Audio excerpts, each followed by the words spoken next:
Hello, everybody, and welcome to the World Series of Board Gaming's How to Win series. Today, we are taking a look at Great Western Trail 2nd Edition, giving you all the tips and tricks you need to become the best in the West, and no longer the snail on the trail. Oh, actually, that's a bonus tip number one. There's going to be 6 tips now. Great Western Trail is a phenomenal game. It's been out for 8 years now. The first edition came out in 2016. The second edition dropped in 2021, tweaking some little things, and those things are just so delightful for competitive play. So if you think you've got what it takes to compete against the best on the Western Trail, well, have I got the promo code for you to come join us in Vegas next year. And if you don't think your skills at Great Western Trail are up to snuff just yet, well, stay tuned because I got some tips for you and more to talk about in terms of deals for WSBG. You could win your share of $100,000 in cash and prizes just for playing board games. The World Series of Board Gaming is back and bigger than ever. High-level play, friendly competition, national championships, there's no other event of its kind. Are you the next big name in board gaming? Get your tickets now at WSBGVegas.com and use the code IMN to save yourself up to $50. What are you waiting for? It's time to get in the game. That's right, use that code IMN for up to $50 off your stay and play, or $20 off any other ticket, and that includes the Open Gaming event. Now we have an Open Gaming ticket where you can get 5 days of board gaming. So if the competitive scene is a little bit too overwhelming for you, that's okay. You can still come join us in Vegas, September 22nd to the 26th, for an all-you-can-play through the Dice Tower West Open Gaming Library. Come join, hang out, play, experience Vegas, and experience all the events that we have lined up. You don't have to worry about being in a late tournament. You can go book some shows and go have a fun vacation in Vegas. It's a great deal. But that's not all. Yes, I almost said, but wait, there's more, and then I caught myself saying it. We also have now announced a War Game Invitational. So maybe Great Western Trail isn't your cup of tea just yet. Well, it will be once I unveil all of the tips, the secret tips to help you win. But if you love Star Wars Rebellion, Twilight Struggle, War of the Ring, or Julius Caesar, we're having this War Game Invitational as well, which you can still use that code IMN. You can bundle it all together, make a whole week of it, and the more people who enter that, the more the prize goes up. So those are just some of the fun things that are happening at WSBG for 2024, which I am supremely excited about. But what I'm also really excited is to unveil all the Great Western Trail secrets. If you didn't check it out, well, you can see myself and 2022's ring winner, Nick Henning, also finalist in 2023's table, commentating on the Great Western Trail finals, the ring finals of 2023, in this 4.5-hour game. I've spent a lot of time looking at Great Western Trail and listening to some of the great players out there, and I have found that my skills at playing Great Western Trail have improved astronomically just from watching these events, just from looking at these events. And it was even funny at the final table, everyone was saying, oh yeah, I was watching the tapes from last time, seeing if I could pick up any tips. We had 2 of the same people at that final table. Did one of them walk away with the 2023 ring? Well, you're going to have to search through to find out. But that's why I'm so excited to talk about these tips, because there are a lot of tips out there that I absorbed through the last 2 years of being exposed to Great Western Trail that I want to share. And tip number 1 was a bonus one that I thought of right when I made that one-off joke about not being a snail on the trail. It is, don't stop at every building. This is the thing that I think separates you from being a beginner and then finally getting the gold, really up-leveling yourself so that you get this golden ring instead of a boring one. But the tendency is when you begin playing Great Western Trail, it is thinking, okay, I have to stop at every place. I want to get the most efficiency out of my runs through the rondel. I want to stop at everything and get all the powers, because most of these buildings give you good things. And so why wouldn't you stop at everything? But the truth is, things are going to be more efficient for your strategy than others.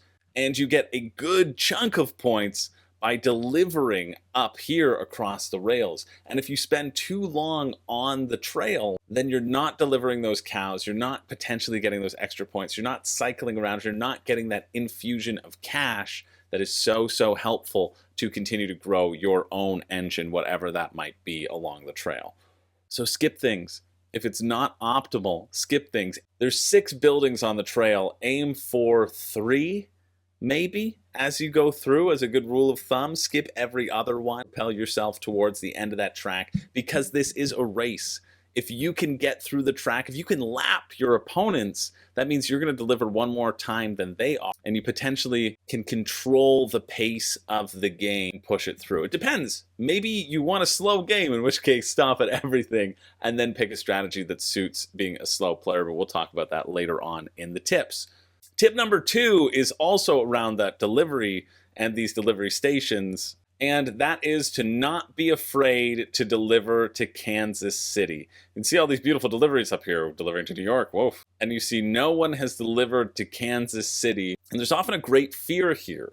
However, you know what the first delivery was for every single player at the finals of 2023 and is a consistent move to go to in competitive play? Yeah, it's delivering your first delivery to Kansas City. You lose 6 points, but you get $4 and you can use that cash to sail ahead of people. The last game I played, I tried this. I had Bloomington locked down. I had a really good hand of cows. I had 6, but I decided, no, I'm hitting up Kansas City because I want that influx of cash. And then I was able to purchase 2 people on the next round instead of just 1, denying some key people from my opponent in that game, and it felt really good, and it was all because I delivered at Kansas City.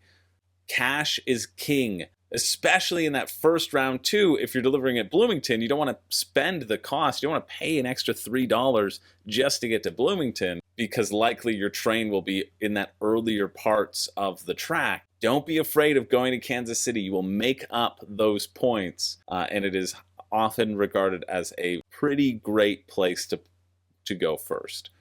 Now, speaking about deliveries, once you're back at the start of the track and doing a breakdancing like the Red Cowboy, the next tip is what to do with your first black disc. I think what separates really good players from intermediate players is this distinction. Generally speaking, going for movement, that extra movement speed over here, and getting, again, an extra 3 coin bump is always preferable than paying money to have a larger hand size. Again, this was something that came up in the finals. This is something that I see consistently whenever I'm commentating or watching competitive play.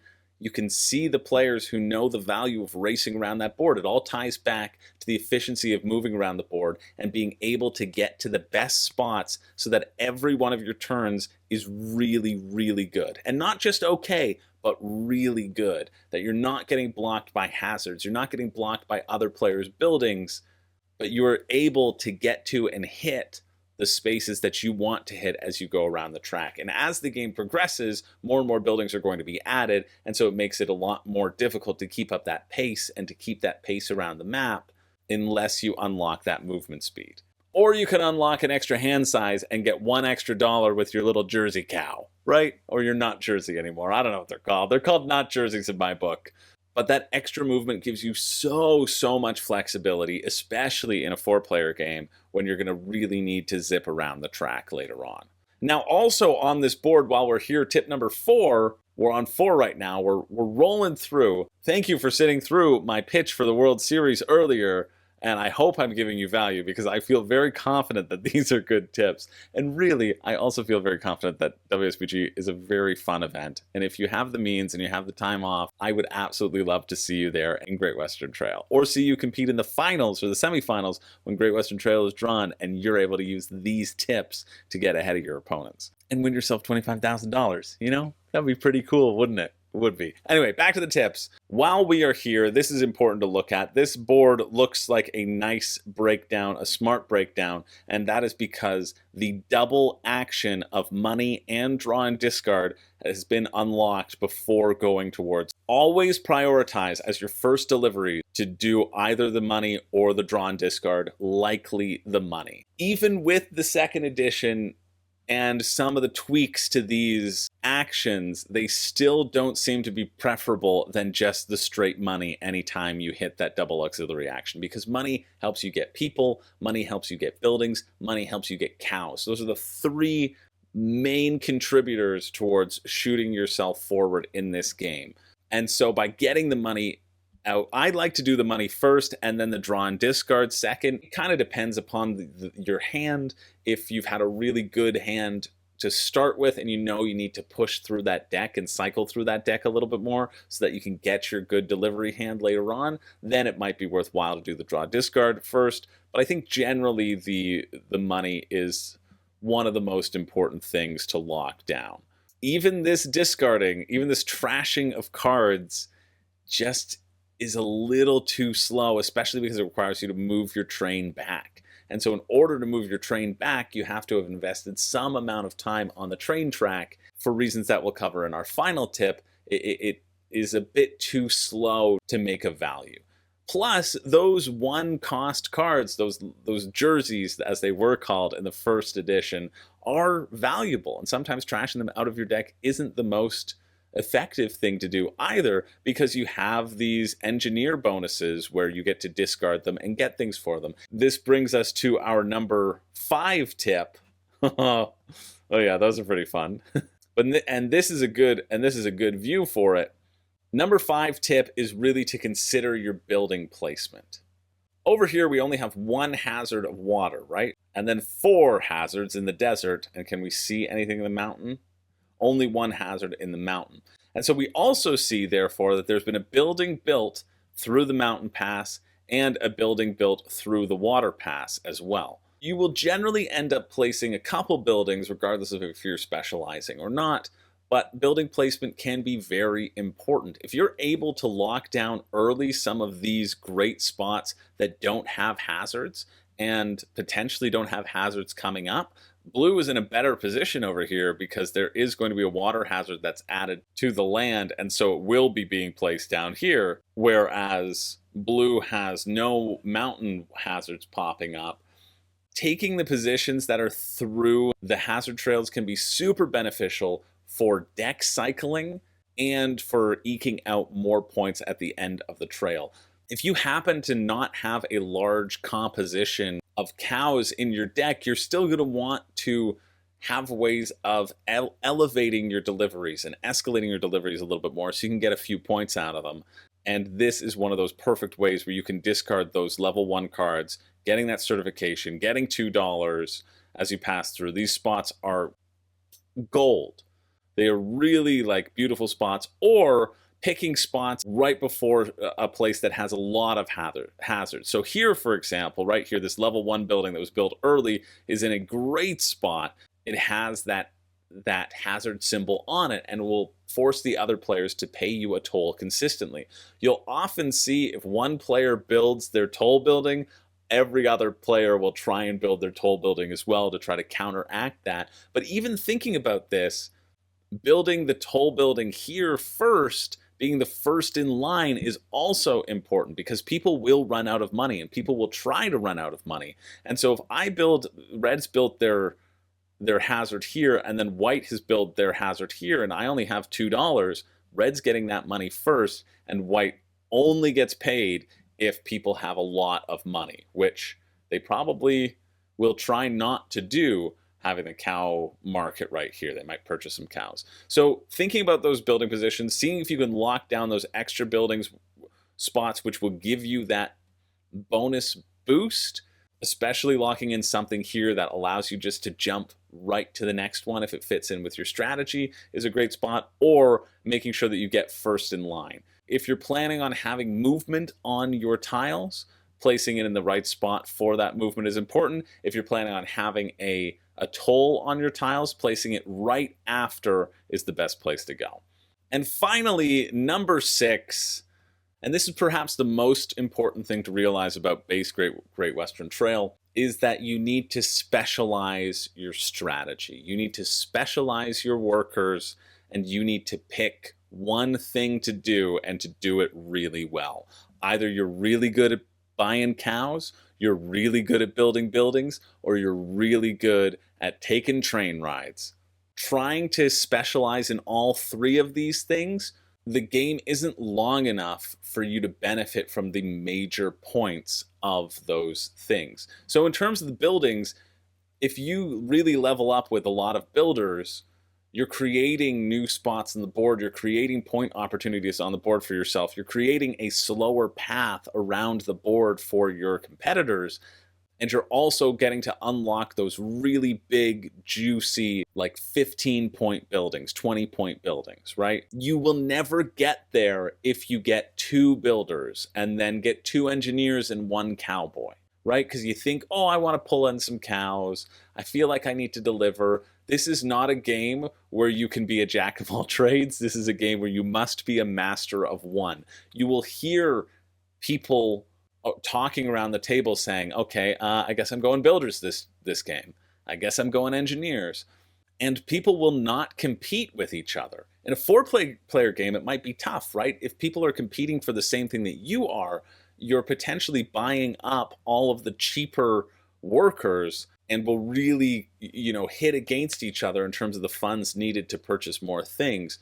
But looking at the map, looking at that starting tableau and the starting offering and where workers are going to come out and how much they're going to cost is really important in terms of choosing the right strategy to go down. The engineers, for example, they want to shoot up the tracks and get all of these stations down near the end and then ring the bell at the end of the game. And get a ton of points by dropping off discs in stations, opening up spots on their board. Engineers can have a little bit more flexibility in terms of what they purchase because they are going to be grabbing some of those station master tiles, and so they're going to be wanting to push some cheap workers into there and keeping their engineers from moving up and down along the track. Or maybe they're ditching their engineers so that they can capitalize on the bonuses as well. Capitalizing on when you claim the station master tiles and what you put in there, allowing you to trigger the bonuses that are on your sheet, again, is also pretty huge. But yeah, try to specialize. Right here, it seems people might have been specializing in cowboys because there's a lot of engineers that are out there. And know when to deviate from that specialization. And that's generally when it screws with your opponent and it just gives you a little bump, right? But if you're specializing, try to get all of one type and maybe one of one other thing. Because as cowboys and as builders, generally you also don't even need to move your train. You can make it work that your train just sits at the very beginning and you pay the toll cost of putting your disc down, and that's fine. But you will see that specialization. The last game I played, I did this sort of engineer and cowboy hybrid because I wanted to not pay the tolls and I wanted to develop my deck, but I ended up getting rid of my cowboys and putting them in the station master. But I also never made it around the bend. I never made it to ring the bell. The hybrid still sort of worked out for me, but I could feel like it was a little bit inefficient. I was slowing down around the track, right? I wasn't pushing the pace as much as I necessarily needed to. And it still worked out all right, but I knew that there were some inefficiencies because I wanted to do more. The Great Western Trail is a game where you want to always do more. You want to do everything, and you have to accept that you can't, and just to focus on what you can do is incredibly important. So there you go. Those are the 6 tips on how to win Great Western Trail. Drop your own tips down below. Let me know if I'm completely off base. I love to hear it because I know there are some of you who are smarter than me. And if you are, well, you got a pretty good shot at doing well in the World Series of Board Gaming. Let me tell you, I've been studying up, but I know there are some sharks out there who have yet to attend the event. If you do, don't forget to use that code IAMIN to save money off your ticket because I want you to save money. I do. So get your tickets before the hotel rooms run out because the block is limited. Lock that hotel room in. Even lock the hotel room in before you purchase your tickets, I swear. My name is Chris George, And from all of us here at the WSBG, what are you waiting for? Get in the game.